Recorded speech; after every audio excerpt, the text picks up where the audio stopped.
Hello everyone.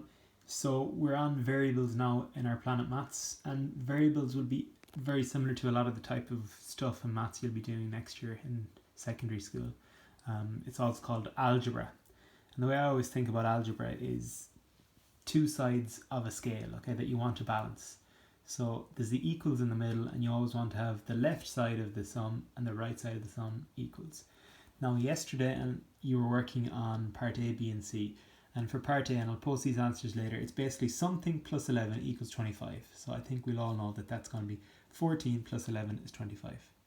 Okay, if we look down at 3A there, 10 minus something is 7. So if we were to balance up both sides to make them 7, it'll be 10 minus 3. So x is equal to minus 3. Okay, now these ones here, 3 times y. So if you see them right beside each other, right up against each other, that means multiply. So 3 multiplied by y is equal to 21. So what would y be? So 3 times 7. So y is 7. Okay, if we look at 8y equals 64. 8 times something is 64. So y will be 8. This one is a little trickier. 2 times something is 31. So 2 times 15 and a half is 31. And so on and so forth. Now in C as well you had 4 5s we know is 20, so we want the left side of the equation, which is 20, equals to the right side. So if that left side is 20, we want this right side to be 20, so it's going to be something times 2 to get to 20, so that'll be 10. So Z is equal to 10. Okay.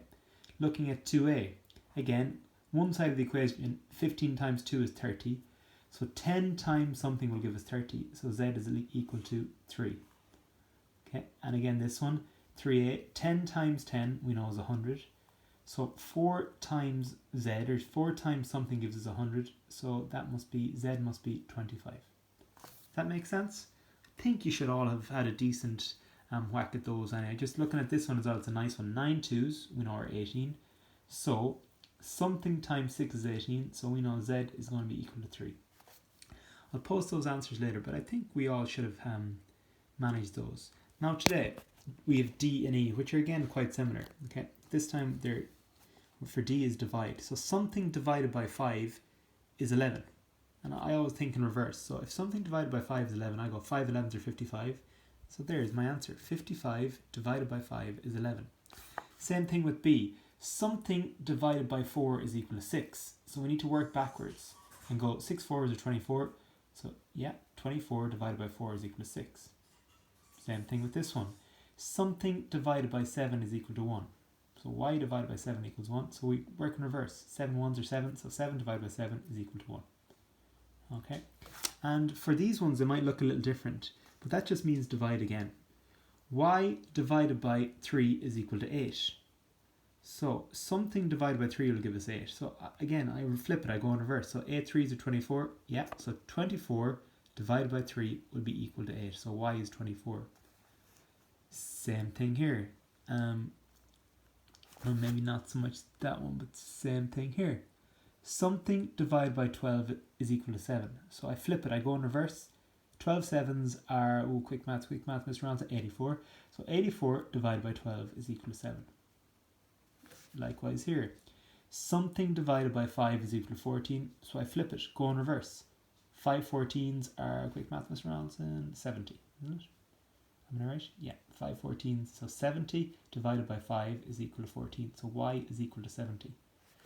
Last one there is lovely as well.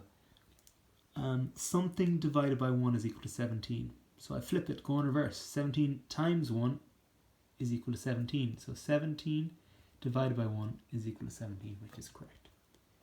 Okay, and then E is a little different again. Okay, this time you need to substitute in. They've given you values. They're saying that x is equal to 12 and y is equal to 4. So you just need to sub it in, and it couldn't be easier once you've subbed in. So that will basically be 12 minus 4 is equal to 8. Simple as that.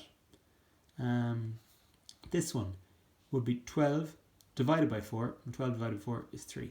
Simple, simple, simple. This one is 5 times 12. See, they're right beside each other, the x and the number, so 5 times 12, and you can tell me what that is. This one would be 7 times y, 7 4s, you know that, I'm not going to tell you that. Ooh, this one's nice, y squared, and we know that y is 4, so 4 squared, that's easy for you, too easy. I'm going to have to ring them up and tell them to make it a bit harder for you. This one, y divided by x. So that's 4 divided by 12. What would 4 divided by 12? Well, that's 4 over 12 as a fraction, and I'm sure you can simplify it down.